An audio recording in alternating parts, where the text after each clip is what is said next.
Hi, this is William with the Acctivate support team. Today I'll be walking you through restoring an Acctivate backup.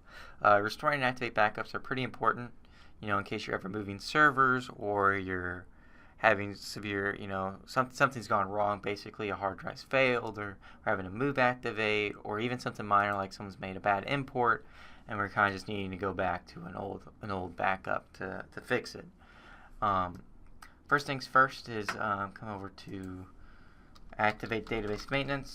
While this opens, I'm going to reiterate the fact that I really want to hammer home that whenever we're restoring, the most important thing is having good backups to restore. If we're not backing up well, our restores aren't going to be good at all. We'll lose weeks of work, or even worse, like months of work, or even worse, we won't even be able to restore anything at all because no one ever made a good backup. And that's really tragic, and it has happened, and it's terrible. And that's kind of the main takeaway here. If you take away anything from this, is to make quality backups. They're important, and yeah, it's great though, because in case anything happens, we can always go back to them, restore back to them. It's like nothing even happened. Okay, so first things first, we'll come over into database maintenance. I accidentally skipped a step. We'll talk back through it again. We'll go to database, backup and restore, and we'll be prompted with our backup company data kind of looking thing, and you'll see we're by default we're set on backup. When you click over on restore, it'll tell you backup and restore now, and you'll be able to see that we have our set here, our good set, and within each BKF file, which is what we're kind of looking at here, there are multiple sets. So you may have different sets with different descriptions, before import, daily backup, whatever they're called. It just kind of gives you a better view of it, and you can kind of see what you're looking at.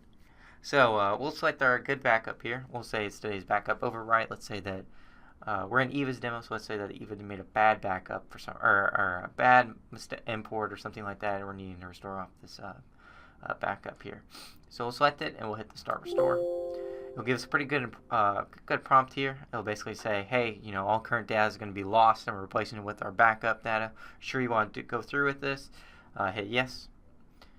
Restoring backup. This is pretty quick. Usually, if you have a bigger company or a bigger company file, it'll take a bit longer than that. That was pretty quick because we got a smaller company file here. But yeah, once that finishes up, you can come back into Activate, and you can basically see any changes that have been made. Let's say we imported all our products, we messed up all the pricing on it or something like that. We restore back with that good backup, and we come back in and take a look at whatever's changed. Yeah, if you have any questions on restoring or backups or anything of the nature, please reach out to our support team. Me or another support rep's more than happy to help or take a look at whatever's you're running into. Other than that, thank you for watching and have a great day.